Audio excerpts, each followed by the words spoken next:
Bank Studios.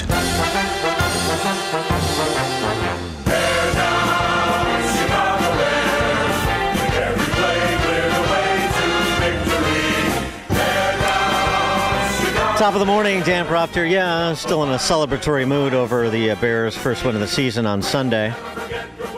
But that's not to talk about the Bears-Dallas game. It's to talk to our next guest, Erik Kramer. Of course, everybody of a certain age remembers Erik Kramer in the NFL generally, and with the Bears for 4 years specifically. And even if you're not of a certain age, if you're a football fan, you're going to know who Erik Kramer is. He had a dozen years in the league, which is no easy feat. So I watched this interview that he and a friend of his named Anna Durgan gave to Forbes magazine about this new podcast series, The Quarterback and the Con Artist. And, you know, I was just struck by the challenges, to say the least, that Erik Kramer and his family have been through since his time with the Bears and since his time in football, really over the last 15 years, I'd say, just based on what I gleaned from their conversation. And he seems like a real decent guy that's been through a lot, but a lot that a lot of other families have been through too, or some aspects of what he's been through. Other families have certainly grappled with: addiction, suicide, and being conned. And so I respect the fact that he's come forward to put together this podcast series and provide the, I'm sure for him, in part, excruciating detail, and to do so in the interest of trying to help others avoid some of the mistakes that were made with respect to the people he let in around him, or the people that were able to get in around him and take advantage of him. So with that, former starting quarterback for the Bears, founder of Mental Health Touchdown and the Erik Kramer Passing Camp, suicide survivor as of August 18th, 2015. Yeah, we'll talk about that. Author of The Ultimate Comeback and host of the series I just mentioned, the podcast series, The Quarterback and the Con Artist. Also, a note, Saturday, September 27th, that would be this Saturday, from 7:30 to 10:30 at the Imagine Theater in Royal Oak, Michigan. He's having a fundraising event for his foundation, the Mental Health Touchdown Foundation. And I guess you can get information at about that event at Erik Kramer, that's ERIK, Kramer, 12.com, erikkramer12.com for information on the fundraiser for his foundation this coming Saturday in Royal Oak, Michigan. Erik Kramer, thanks so much for joining us. Appreciate it. Good morning, Dan. What an efficient introduction. Thank you. Well, I try. I tried to make most of our time. People want to hear from you, not me, so let's get through some of it. Listen, I think for those who don't know, people want to know what a successful professional athlete, great family, what led you down this dark path to attempting to take your own life a decade ago? Well, hard to say where it began, but what did happen was back in 2011, on October 30th, my oldest son, Griffin, died of an overdose. And that just began a downward spiral that was really eventually tough for me to get out of. And not long after Griffin passed away, my mom, who had cancer already, passed away about 8 months later in July of 2012. Not much long after that, my dad had some untreated acid reflux that eventually turned into esophageal cancer. So that was about a 3 or so year downward spiral for him. And it just was the culmination of, I think, those three events, and feeling at that age, I think I was 52-ish, something like that, and had this overwhelming sense that, those in my life were leaving, not coming. And so that took me down a road that I never want to go down again, where, like, as you mentioned, on August 18, 2015, I attempted to take my own life. And it just I mean, for instructional purposes almost, like when you were at any point when you were going down that path before you got to the attempt, I mean, was there were there interventions? Did you even recognize you were going down that path and seek, counsel or try to lean on friends, or, how did it, just if you have any more color on that you're comfortable sharing? Yeah.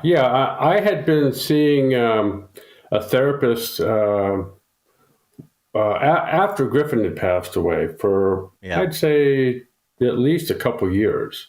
So I had never had any depression about his passing necessarily. Sadness, like I've never felt before, for sure. And, but, it just eventually there did come a time where I was driving down the road one day, not far from my house, and I just remember this little, like a switch going on. Like, okay, here comes depression, and there's not a lot you can do about it. So you attempt to take your own life with a gun. You survive, but you have a traumatic brain injury, and then so what was the recovery from that like? Well, that's where it would be good to have Anna on here, because I don't remember any of that. What that recovery was like. I've since talked to her excuse me, Anna and others about. So that night, I was not expected to live, apparently, and my brain had begun to swell up, and they had what do I say? They had taken part of my head off to relieve the pressure. My forehead, and then and as a result of that, the brain swelling, didn't think I would go make it through the night, and of course, obviously I did, but from there it was literally like becoming a baby all over again. I had to learn everything. How to walk, how to talk, how to eat, how to go to the bathroom on my own, and just all the basics of life. And how long was that recovery?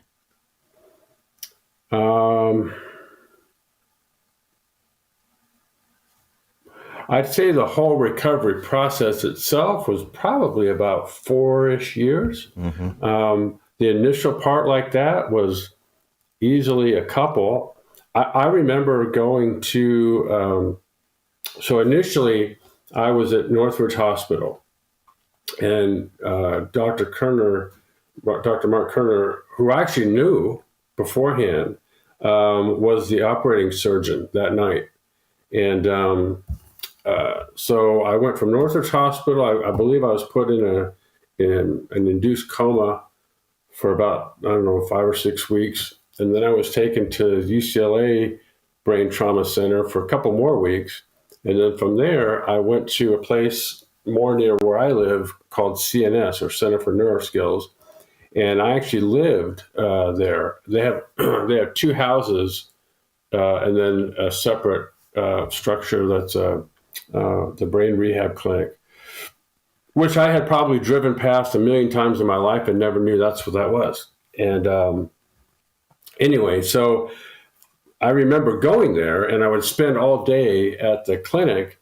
And I remember on several occasions not knowing I needed to go to the bathroom until I was going to the bathroom. And so then during this recovery period, when does Courtney Baird enter, and tell us who she is? So Courtney was somebody that I was once friends with her brother. Courtney didn't live in California. And from time to time, she would show up, and only because I was friends with Dave did I even know there was a person named Courtney Baird. And then not long after Griffin passed away, I'd say there was, for probably about 3 weeks-ish or so, my house was flooded in a good way with people, and Griffin was in high school, and so it was during his football season, and so a lot of the moms would bring, drop off kind of this nonstop amount of food, and I had people Right. not only from around the neighborhood and friends and family, but people from out of town, and then it all kind of went away. And it was on a weekend morning, and there was a knock at my door, and it was Courtney Baird, literally coming in to say, I'm so sorry.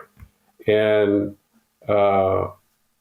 we began to hang out a little bit, only because I had this overwhelming feeling that Griffin passed away not knowing how much I loved him. And the reason I say that is because about a year-ish, maybe 8-9 months before he passed away, my wife and I were separated at the time, which we're now divorced. And Griffin had chosen to move in with Marshawn full time. And when he left, so did Dylan. And so, and Courtney, out of the blue, goes, "Oh, well, Marshawn used to have me come over and bring Griffin to, pick him up and bring him to these, meetings." He used to talk about you all the time. And no, he didn't. And that was just her way of sort of getting in. And so, eventually, we just began hanging out a little bit, just really talking about that. And then eventually that developed into sort of an on again, more off again relationship, in which I broke up with Courtney for the last time of several in January 2015. And so there was no Courtney Baird. And when I shot myself and then started this process of rehab, she inserted herself back into the picture. And I'm sure quickly ascertained that I had forgotten that we broke up. And I mean, from, I know you don't remember some the early parts of the recovery period, understandably so, but your friend Anna Durgan, and were there others around you that sort of filled in the blanks of after during your recovery period, when she enters, and then how that how her presence in your life developed? Were there people that were acting as protectors of you at that point? Yeah. Well, Anna was the main one, but my aunt got involved as well, my mom's sister Patrice, and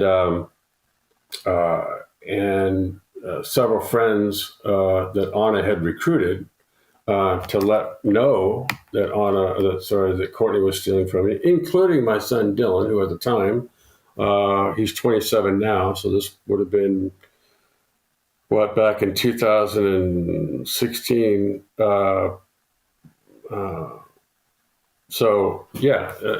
But at that time, so what Courtney was doing was basically using my debit and credit cards, and she actually forged 4 checks. But you could have told me that, and they did, to my face, and I would have had this blank stare, like, "Oh, okay." And so you didn't have the capacity to appreciate what was going on at that point. That's correct. I mean, $5 million. You could have told me it could have been 5 cents or 5 million. I couldn't. The two didn't connect at all for me. Yeah. And so, guess who knew that? Courtney, of course. And everybody else did too, but only one person stole. And then so that created a whole big situation where Anna went to the police, and there's a great detective named David Linkscheit who had all but wrapped up the case. And Courtney waltzes into his office one day and confesses. This is, I don't know, end of October or something in 2016.